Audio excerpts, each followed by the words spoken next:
Hola chicos, ¿cómo están? Espero que estén súper bien. Como pueden ver en el título de la diapositiva, la clase que les voy a dar va a ser diecas, aras y diuréticos. Les pido pues disculpas como si escuchan ruido de fondo o algo así, porque ya sabemos que pues digamos que la logística no es la mejor, pero hago lo que puedo. Entonces, para empezar a hablar de este grupo de medicamentos, yo les quiero hacer un recorderis sobre lo que es la hipertensión arterial, ¿cierto? Y especialmente sobre las categorías o los estadios que tiene. Que sí, 6 estadios, no 6 estadios. A mí también me costó aceptar que 6 estadios, pero es la palabra correcta. Entonces miren aquí que cuando yo empiezo a hablar de hipertensión estadio 1, estoy hablando de 130, ¿cierto? Entonces estos medicamentos de los que vamos a hablar hoy, la mayoría de ellos, por no decirlos todos, están indicados para el tratamiento de la hipertensión arterial. Entonces, hacer ese pequeño recorderis, obviamente, antes de empezar a hablar de los medicamentos.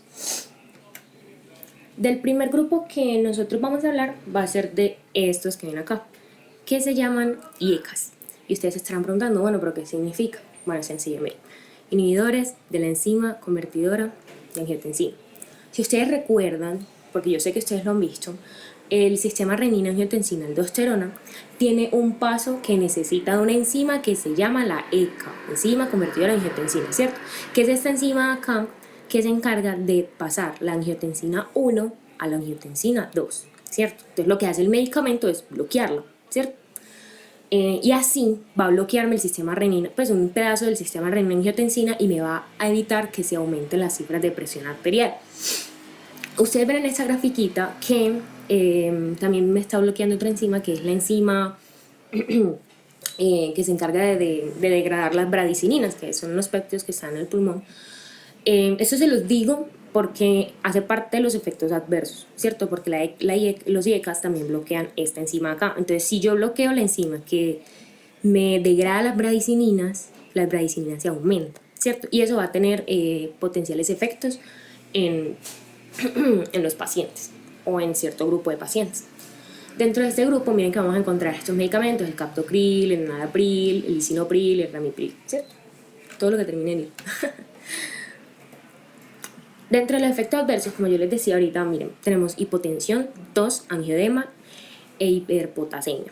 Entonces, hipotensión porque se supone que lo que hacen es bajar la presión arterial, ¿cierto? Si uno se le da la mano con el medicamento, taque, hipotensión. Tos, que de hecho los IECAS son muy propensos a que les dé tos y uno tiene que estar muy pendiente y decirle al paciente que si le da tos, que vuelva para cambiarle el medicamento a otro que es el siguiente de este. Y el angiodema, estrellita acá, porque el angiodema es una reacción al medicamento que se da con una tumefacción, si ustedes lo ven, de la boca, en los párpados y no solo en la cara, sino también en otras zonas del cuerpo, que puede parecerse a una anafilaxia, pero en realidad no son iguales, ¿listo? Son diferentes. Y miren que esto es súper raro que pase. Pasa aproximadamente del 0.5 a 0.7 de las personas que toman el medicamento. Entonces ustedes se pueden estar preguntando que si esto es tan raro, ¿yo por qué se los estoy diciendo? Pues porque les estoy diciendo que es importante. Y es por lo siguiente. La prevalencia de hipertensión en nuestro medio es supremamente elevada. Si ustedes se ponen a pensar, matemáticamente hablando, que vamos a poner un número pequeño para que ustedes se den cuenta. Si yo tengo 1000 pacientes y yo lo multiplico por el 0.7%, me va a dar que son 7 pacientes. O sea, a 7 pacientes de esos 1000 les va a dar un angiodema. Si se dan cuenta, o sea, en algún momento se lo pueden llegar a encontrar, porque sabemos que no solo son 1000 pacientes con hipertensión, son muchísimos más. Entonces ese porcentaje aumenta y es importante porque a pesar de ser una reacción adversa rara, es potencialmente letal. ¿Listo? Acá le pongo lo de la hiperpotasemia porque, como ustedes habrán visto en el EKG, o si no lo han visto no importa, eso no se lo tienen que saber ya, las manifestaciones de la hiperpotasemia se pueden evidenciar en el electrocardiograma y uno las puede ver entre leves, moderadas a severas, ¿cierto? Dependiendo del nivel de potasio sérico que haya. Pero eso lo guía uno, o sea, mientras se demoran en traerme a mí el potasio sérico, yo puedo ver en el electro las alteraciones que hay y eso me orienta a saber qué tan grave está el paciente la hiperpotasemia. Y lo más característico de las hiperpotasiemias es esto, las ondas de picudas, ¿listo? ya habíamos dicho, bueno, esto que les había mencionado es la bradicinina, ¿cierto? El angioedema. Y la tos está relacionado con eso, con las bradicininas, porque son péptidos que se encuentran en el pulmón.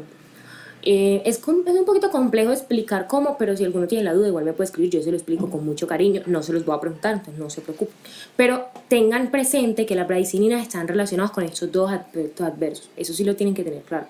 ¿Por qué los IECAS causan eso? Por ese bloqueo de la enzima que degrada la bradicinina. Bueno, entonces, ¿para qué van a estar indicados esos medicamentos? Hipertensión principalmente, ¿cierto?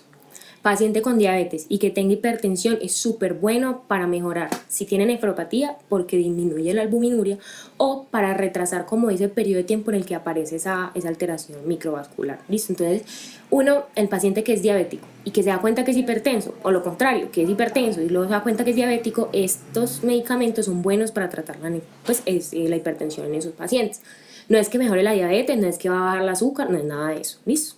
Sino que mejora los aspectos de la nefropatía. También lo podemos dar en pacientes con insuficiencia cardíaca y postinfarto. Dentro de las interacciones, ustedes se van a dar cuenta en esta clase que yo les voy a estar mencionando mucho los AINES, porque interaccionan demasiado tanto con los diuréticos como los IECAS y los ARAS. Realmente lo que hacen es disminuir el efecto hipotensor. Entonces hay que tener cuidado cuando se le vaya a dar a un paciente de estos, pues que esté tomando estos medicamentos, un AINE, porque va a bajar su capacidad de bajar la presión arterial.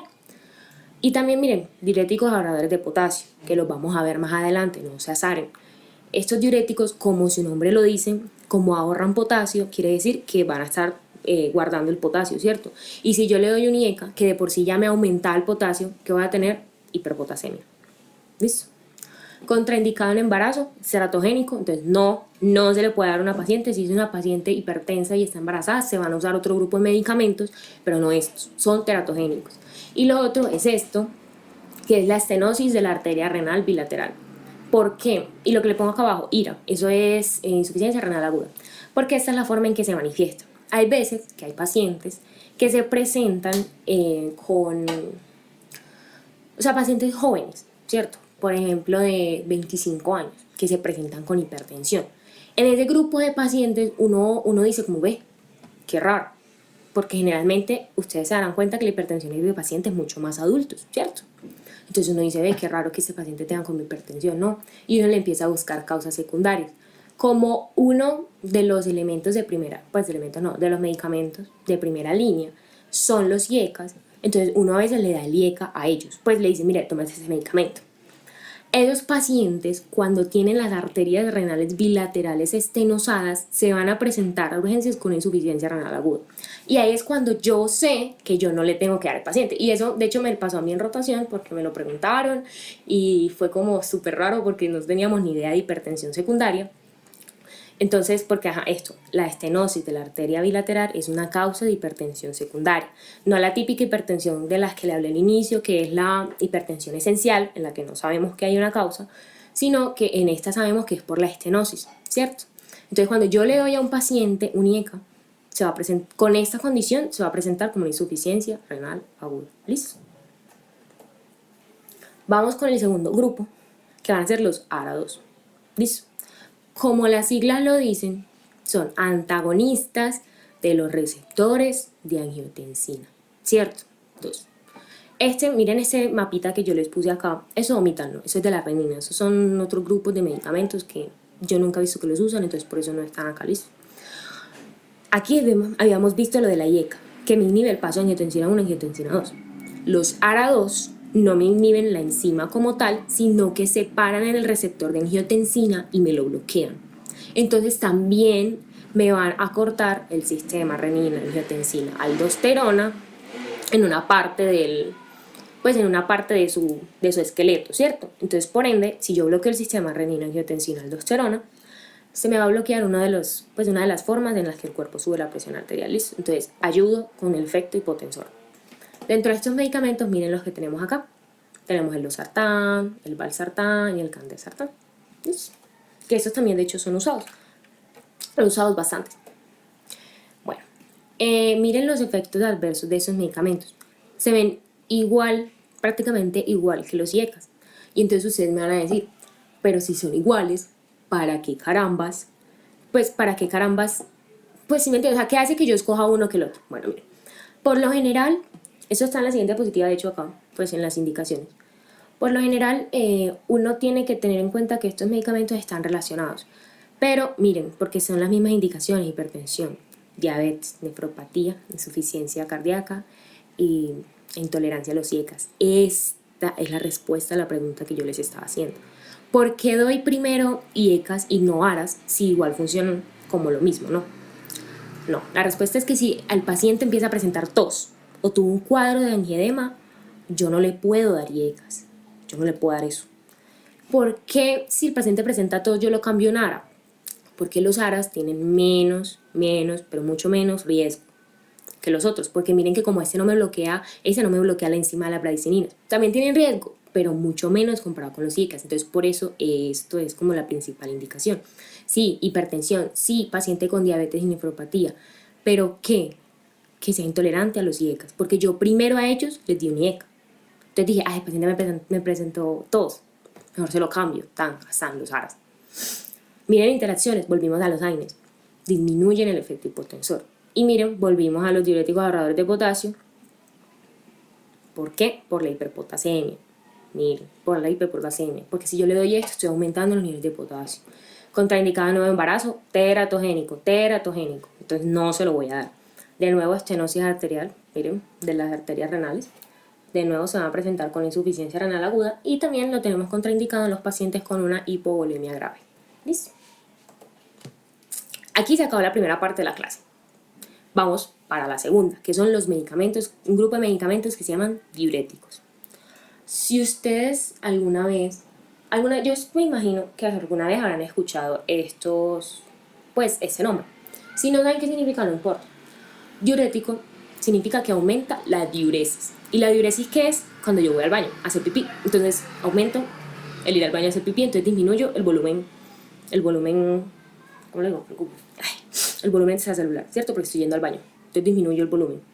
Y esa es la idea para qué grupo de pacientes. Por ejemplo, los pacientes con hipertensión, para bajar el volumen de ellos. O los pacientes con falla, porque su corazón no es capaz de latir con tanta fuerza, entonces le disminuyo el volumen para ayudarlo.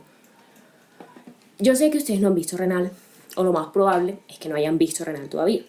Lo que ustedes están viendo acá, hermoso, bien pintado, ustedes saben que es una hermosa nefrona y su sistema de túbulos, en los que hay diferentes tipos de transportadores o cotransportadores que lo que se encargan es de, ustedes saben, concentrar la orina y eso.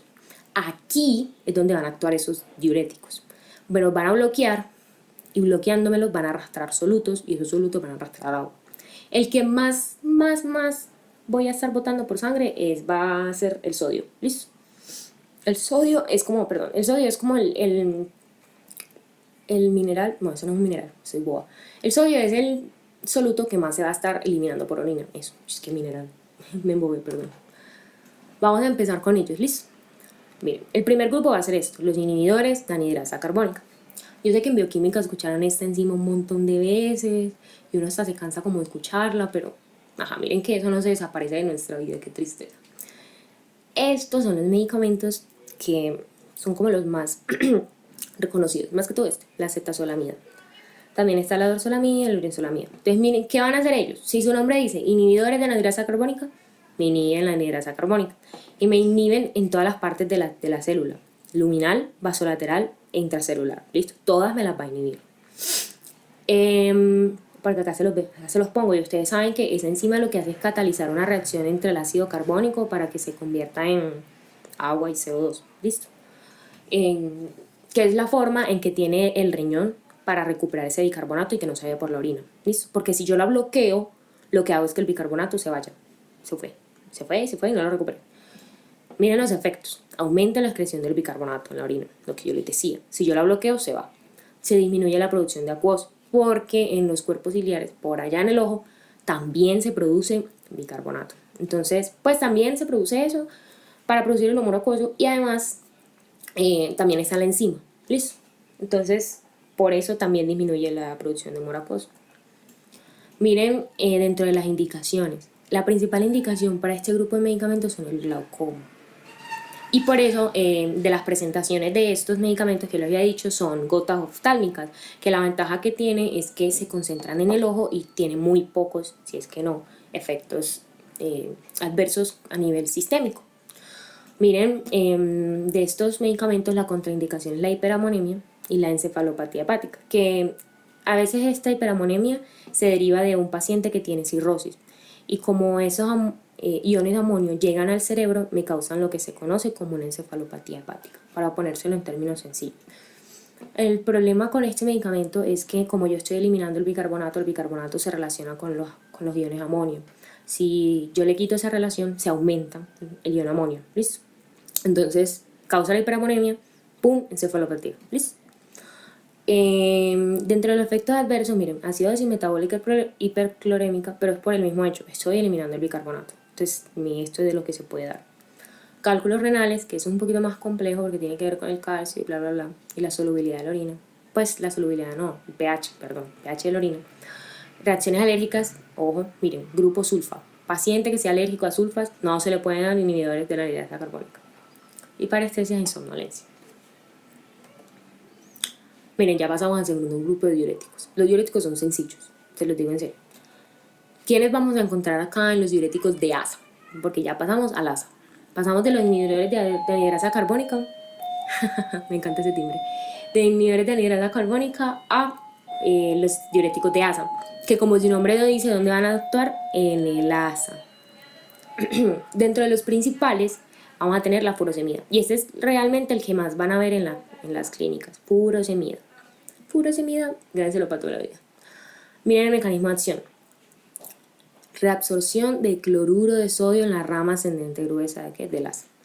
Me bloquea cloruro de sodio. ¿Y por qué? Porque mi ese transportador que ustedes están viendo aquí, sodio, cloro, es B, potasio, 2 cloros.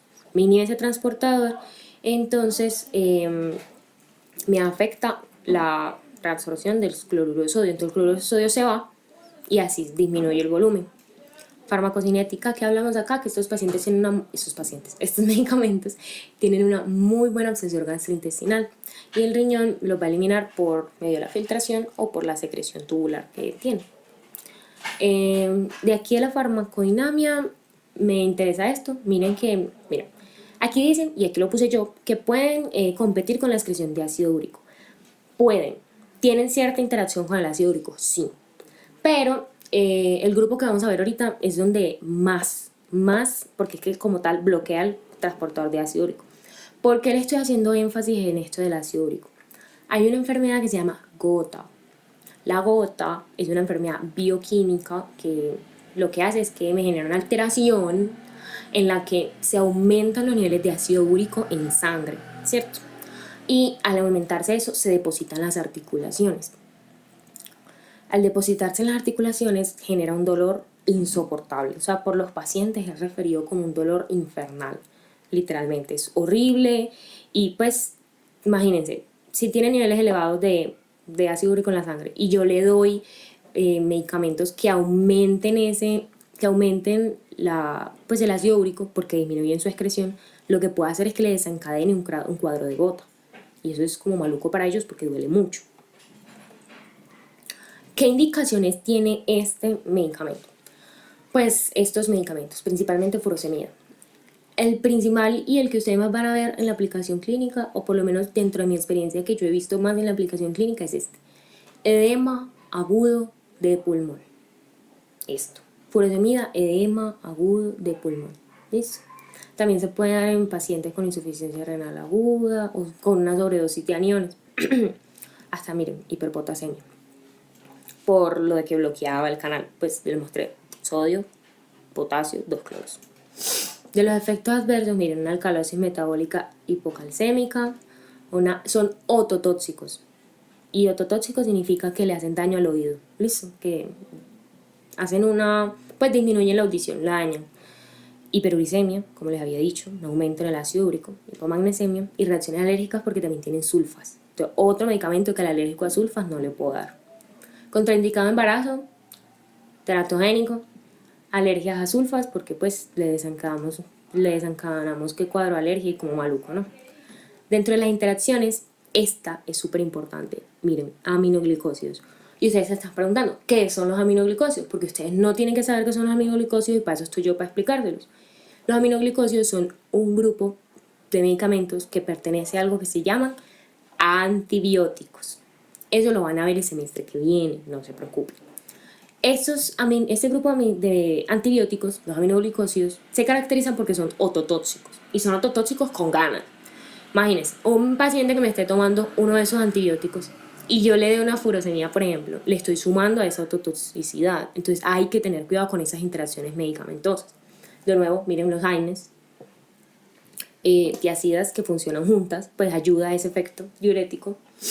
Y los digitales, que el problema con los digitales, que se llaman así, no crean que es como, son así digitálicos, ¿listo? Es que causan arritmias, ¿listo? Que eso es un medicamento que se usa en cierto grupo especial de pacientes con ciertas alteraciones cardíacas. Eso no tienen que saber ahora tampoco, pero para que lo tengan como presente. Se les dan medicamentos digitálicos. Y esos, si yo le doy, imagínense, uno de estos medicamentos aumenta el riesgo de arritmias. O sea, de por sí los digitálicos ya son como con ganas de producir arritmias. Los diuréticos de asa ayudan a eso, ¿listo? Siguiente grupo son los diuréticos tiacídicos. ¿Se acuerdan que yo les dije que eso está en la diapositiva siguiente, pero no importa, se los voy a decir desde ya? Que yo les dije que había un grupo de medicamentos que era peor con el ácido úrico. Estos son los tiacídicos. ¿Listo? Estos son estos. Entonces, la hidroclorotiazida, la clorcaniona y la indapamida son los medicamentos que vamos a encontrar en este grupo. ¿Qué van a hacer? Van a inhibirme un contrasportador que es de sodio y cloro en el túbulo contorneado distal. También tienen grupos sulfas. Entonces, otro medicamento para el paciente que si es alérgico a sulfas, no se puede. Y miren, aquí lo dice, competencia por la secreción de ácido úrico. Si es peligroso que yo se le dé a un paciente con gota. Los tiacídicos. Los otros también tienen cierta interacción, pero los tiacídicos tienen esa estrella grande. Listo. Y miren, intensifica también la resorción de calcio. ¿Para qué están indicados? Como se sorprenderían, hipertensión. También lo podemos dar en pacientes con insuficiencia cardíaca o una nefrolitiasis, que es la formación de cálculos, por hipercalciuria. ¿Listo? Y también en este grupo de pacientes que son con diabetes insípida, pero de tipo nefrógena. Miren, las interacciones, de nuevo, AINES, lo que yo le había dicho, esta clase me van a escuchar diciendo que la mayoría de interacciones son con los AINES, porque disminuyen su efecto hipotensor. ¿Y por qué? Porque tal vez se lo estén preguntando por la producción de prostaglandinas. Como los AINES me disminuyen las prostaglandinas, los diuréticos y los IECAS y los ARAS, por esas prostaglandinas tienen un mayor efecto. Si yo se las quito, disminuyo su efecto. ¿Listo? Efectos adversos de las tiacidas. Entonces miren, hiperuricemia, volvemos a lo mismo, hiperuricemia, ojo con el paciente con gota, ojo con el paciente con gota, porque ya ellos tienen los niveles elevados en sangre de ácido úrico. Si yo le doy esos medicamentos, les aumento las probabilidades de tener un cuadro agudo de gota. Y eso duele como el berraco. Entonces, y pregúntenle, si ustedes tienen algún familiar con gota, pregúntenle cómo son los ataques de gota y se van a dar cuenta que eso es un infierno, eso es horrible, ¿listo? Aquí, miren, a los pacientes diabéticos me alteran los carbohidratos. Entonces, en este punto, uno tiene que saber manejar las dosis, pues, por ejemplo, si el paciente está con insulina, si hay que subirle o no. Si está tomando estos medicamentos, claro está. Y tenemos la hiperlipidemia, también me afecta lípidos, hiponatremia y reacciones alérgicas, por lo que le había dicho que tiene sulfas. Miren, ya vamos a otro grupo. Ya estamos a nada de terminar, literalmente. Los ahorradores de potasio. Como su nombre lo dice, ¿qué van a hacer? Me ahorran potasio. Es decir, me guardan potasio. ¿Qué hormona conocemos que funciona así? La aldosterona. Que lo que hace es botar potasio. Como está haciendo lo contrario, son antagonistas de la aldosterona. Si se acuerdan un poquito, no importa, yo se lo recuerdo, la aldosterona actúa en unos receptores que se llaman receptor mineralocorticoide. Entonces, estos diuréticos se van a parar en esos receptores de mineralocorticoide y lo van a bloquear. Entonces van a perder esa acción, ¿cierto? Antagonistas de la aldosterona, antagonistas, listo, bloquean esos receptores. Aquí tenemos dos, espironolactona y eplerenona. Son muy usados, más que todo por lo menos en pacientes con falla, pero son muy usados, de verdad, ustedes lo van a ver mucho en la práctica clínica. ¿Y qué podemos decir de estos medicamentos? Entonces, miren, La espironolactona, por lo que dice acá, tiene un metabolismo importante, primer paso. O sea, en el hígado se va una parte de hasta luego. Y comienza bastante lento. Uno le empieza a dar eso y le dice al paciente que vuelva en un mes como para ver cómo va con el medicamento, la tolerancia y los efectos. Y aquí tenemos el otro, que es la eplerenona, que estos dos se usa más la espironolactona. ¿Se acuerdan que les había dicho que yo doy primero IECAS y luego doy ARAS? Bueno, primero doy espironolactona y si tengo efectos adversos doy eplerenona. Así, ¿listo? Para que hagan como una relación. No significa que siempre sea así, pero en la mayoría de casos sí, ¿listo? La eplerenona, ¿por qué digo que lo dejo después? Es por ejemplo con los ARAS. Los ARAS tenían menos probabilidad de generar efectos adversos a diferencia de la IECA. La eplerenona es más selectivo por ese receptor mineralocorticoide. ¿Eso qué lo hace? Que tenga menos efectos adversos. Porque a diferencia de la espironolactona se puede pegar a otros receptores y es el pegarse a esos otros receptores de metida donde no la llamaron es lo que me genera los efectos adversos. Miren de nuevo lo que yo les decía, prostaglandina en los riñones. Entonces, ¿con quién va a tener interacción? Con los AINES. Indicaciones: hiperaldosteronismo. Miren, esto es una enfermedad endocrina en la que yo genero, pues tengo como un tumorcito que me genera mucha aldosterona. ¿Listo? Entonces, como genero mucha aldosterona, le doy un medicamento antagonista de la aldosterona. ¿Listo? Lo que yo les decía, insuficiencia cardíaca. Los pacientes con insuficiencia cardíaca se les da estos medicamentos. Dentro de los efectos adversos, miren que tenemos hiperpotasemia, porque son diuréticos ahorradores de potasio, y ginecomastia. Miren, aquí porque les puse espironolactona, porque el que me da ese efecto adverso es la espironolactona realmente. La ginecomastia, como ustedes lo pueden ver acá, es dolor y es como un aumento de las mamas, principalmente en los hombres. Listo, y es doloroso, a ellos les duele. ¿Por qué se da esto? Porque la espironolactona, ¿se acuerdan que yo le había dicho que la espironolactona era una mera metida y se pegaba a otros receptores diferentes al del mineralocorticoide? Bueno, es por eso. Se pega a estos receptores de acá. Entonces, me generan esto. Pues, no sé si me hago entender, o sea, como la eplerenona, no se pega a otros receptores, ella no da ginecomastia. En caso de la espironolactona, sí se pega a esos otros receptores, que son receptores esteroides. Entonces, me causan la ginecomastia. ¿Listo? También me pueden dar acidosis metabólica hiperclorémica y contraindicada en insuficiencia renal crónica. Que no sé si se han dado cuenta hasta acá, pero como para que funcionen bien los diuréticos, uno tiene que tener una función renal buena, decente, porque es que si no, no voy a ser capaz de eliminar bien el medicamento y me va a poder, pues me aumenta los efectos adversos. Como le había dicho, miren la hiperpotasemia acá, las típicas ondas tepicudas y ya. Eso es todo realmente. Si tienen alguna duda o algo, ustedes saben que me pueden escribir sin ningún problema. Este es un tema muy sencillo y espero que, no sé, les vaya bien, que esta clase les haya servido. Ya saben, tienen dudas, me pueden preguntar lo que quieran, lo que necesiten.